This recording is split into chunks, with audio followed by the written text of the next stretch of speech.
tidak pernah memikirkan betapa besar budi orang tua kepada kita. Terhadap orang tua tidak hormat, tidak berbakti sungguh membuat orang tua sedih. Kalian semua tahu, selama 10 bulan masa kehamilan ibu, perutnya seperti terbebani barang berat. Duduk berdiri pun tidak bisa tenang, tidak enak makan, tidur pun tidak nyenyak, seperti lama kena sakit, uring-uringan. Saat kehamilan memasuki masa melahirkan, masih harus merasakan kesakitan yang luar biasa. Darah mengalir kemana-mana antara hidup dan mati. Setelah melewati berbagai penderitaan, baru melahirkan anak. Ibu masih mengkhawatirkan apakah anaknya selamat. Setelah tahu anaknya lahir dengan selamat, baru merasa tenang hatinya.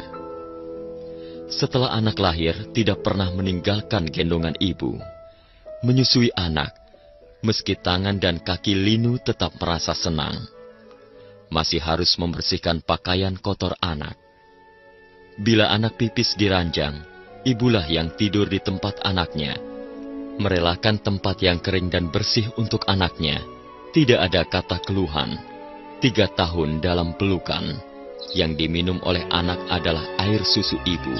Darah ibu membuat ibu menjadi lelah dan kurus. Dari bayi yang hanya bisa menangis, menjadi anak-anak, remaja, dan dewasa.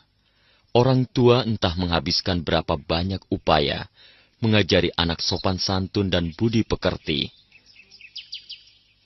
Setelah anak tumbuh dewasa, orang tua masih sibuk mempersiapkan pernikahan anaknya, mempersiapkan dana mendukung usaha anaknya, agar anak bisa lebih cepat menikah dan mandiri.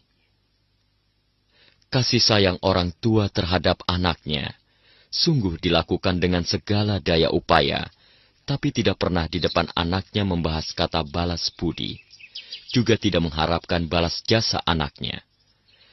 Saat anaknya sakit, orang tua menjadi lebih khawatir. Seringkali karena khawatirkan anaknya, malah menimbulkan penyakit pada diri sendiri. Menunggu hingga anaknya kembali sehat. Penyakit cemas di hati ibu baru bisa berangsur-angsur pulih. Melewati berbagai rintangan dalam mendidik, berharap anak segera tumbuh dewasa. Tetapi ada anak yang begitu dewasa, tidak tahu membalas budi dan merawat orang tuanya. Ajaran orang tua tidak digubris atau ditentang. Sampai-sampai melotot seperti musuh. Di pergaulan, keluarga memusuhi saudara yang lebih tua, memukul saudara kandung sendiri, tidak mempedulikan nasihat orang, sungguh membuat orang merasa sakit hati dan kecewa. Meski berpendidikan, tapi tidak mendengarkan wejangan para tetua. Nasihat orang tua dan saudara, selain tidak mendengarkan malah melawannya. Keluar masuk rumah tanpa menyapa orang tua. Tutur bahasa dan gerak-geriknya tidak sopan. Segala tindakannya diputuskan sendiri. Sama sekali tidak menghargai orang. Biarpun orang tua dan paman kadang menasehatinya, tetapi karena merasa sayang pada yang muda juga masih tidak tahu apa-apa, hingga dibiarkan.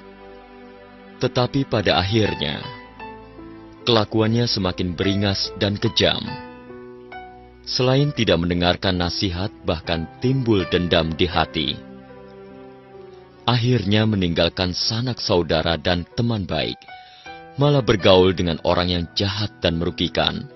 Lama-kelamaan bersifat suka membalikan fakta, merusak diri sendiri, bodoh sekali.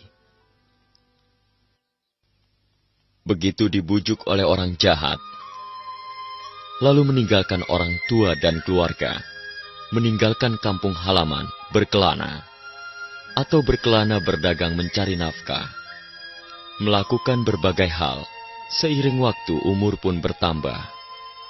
Ada juga yang menikah dan berkeluarga di luar. Ada juga yang sampai meninggal tidak kembali ke rumah. Sama sekali tidak memikirkan dari mana asal badan fisik ini.